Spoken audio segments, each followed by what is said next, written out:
questions.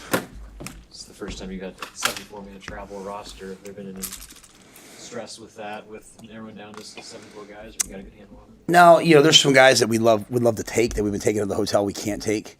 But this time of year, some of the attrition starts to set in. It was somewhat clear. You always feel bad for the guys who they've been traveling all of a sudden now they can't. That's 4 or 5 guys who care, but pretty clean.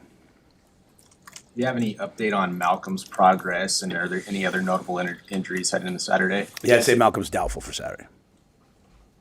There's a northeaster coming in. Have you done anything in practice to prepare for what the weather could be like?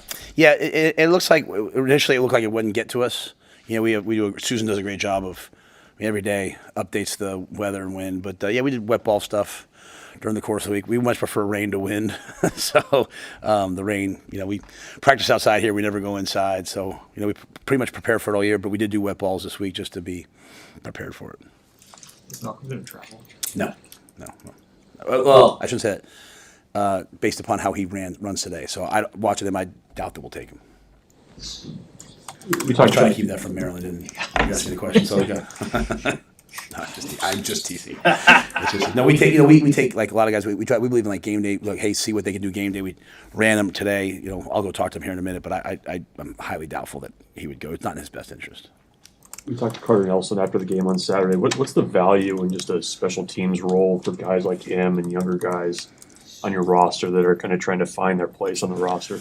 Yeah, special teams does 2 things. It develops guys with game reps, and as they start making plays with that, the game doesn't become quite as big, and so then their roles and your comfort with them and their roles goes up in other areas. And then number 2, with the way that we're playing special teams and the things that we're trying to do, and taking some chances and trying to be explosive, guys are not just playing special teams; they're causing you to win. If you're out there on punt return right now, hey, go block a punt and change the game. If you're on a field goal, hey, go block a field goal and change the game. And so it's not like, hey, I'm going to go play special teams because coach wants me to play special teams. I'm going to go affect winning, and that's a cool mindset to have. When you guys go on the road as a coach, what do you learn about your team just in terms of how it performs and responds in a true road environment? Yeah, Andy Reid says all great teams do 3 things. They eliminate distractions, they create their own energy, they fear nothing and attack everything. And I think the first 2 are very, very applicable when you're on the road. We won't have what I think is the best student section in the world. We won't have them there an hour and a half before the game cheering for us. We won't have our own locker rooms, our own things. So you're in a new place. It's just us. Now, we're obviously blessed that our fans travel at a high level, but you get the point of, being in Memorial Stadium, obviously. So you have to create your own energy. It has to come from brotherhood and caring about each other and the love of watching your teammate, make a play and cheering each other on. So that juice has to come from us, and you have to eliminate the distractions, right? I'm lucky that we have a guy like Corey Campbell that, he does the travel meeting for me. I don't have to get up there and be like, remember? I'm lucky that we have a guy like Mitch Cholowinski, sports science, who just, they eliminate all those distractions. What Kristen does, taking our own chefs on the road and all that, like cooking for our guys, eliminates that distraction. And then, Susan, Thomas Bowling, they work so hard on the travel, and hey, we think it's going to take this long to get here. So eliminating those distractions, because we don't want to make excuses, and we don't want to let others make them for us. And so I think you do that, then all of a sudden you turn going on the road, which can be, it's a little bit harder. You turn it into a positive. And I think all of our guys are really, really excited to get in the hotel and spend 2 nights together and, chill and at the same time go work for a common goal. In terms of your leaders on the team, just I guess with this being the first true road game, just what are you hearing from some of those captains and upperclassmen? That they're ready to go. They respect the heck out of the team that we're facing. They know the battle that it's going to be. We're going on the road to face a 4-1 football team at their place. That's Big Ten football. So I think our veteran players and our leaders understand that it's up to them. It's not up to us as coaches. It's up to them to make sure that our team is ready to play. All we can do is give them the best schedule possible and do all the things I just talked about, the best travel, and try to eliminate the distractions. And then they're the ones who have to create the energy. I can get up and say X, but I can promise you this: when it's coming from Sierra, when it's coming from Keese, when it's coming from someone, when it's coming from Ja'Cory, they're going to listen a lot different. And so, and then also at the end of the day, we just got to go play well. You know, we got to play to our standard. And so I think when the players take it upon themselves, like, you know, Coach X going to call this, Coach Holt's going to call this, Coach Butler's going to call this. Hey, we got to bring it to life and not have it just be lines on a paper, but all of our 11 guys out there bringing their own personalities to it and blending them.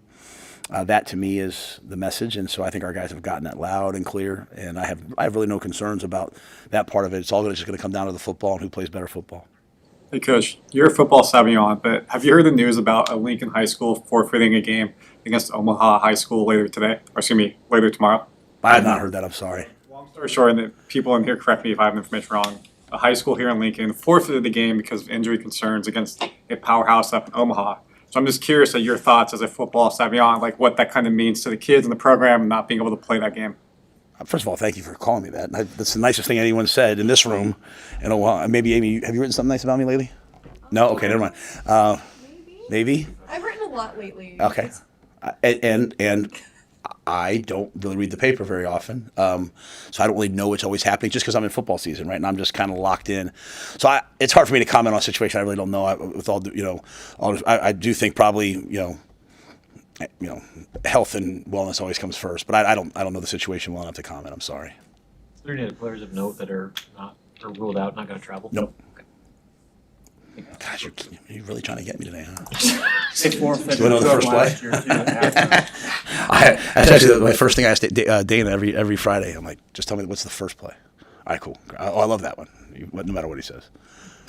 Kind of random, but Troy shared on social media that you paid a visit to the marching band as well. I guess what inspired you to do that? Did you have a message for them? Oh, it was Troy set the whole thing up, and I just think on behalf of Troy, one thing I love about Troy Dannon is he's a visionary, but he also he cares about everything, right? There's a lot of football ADs out there, right? And he's an AD for everybody who also takes unbelievable care of us.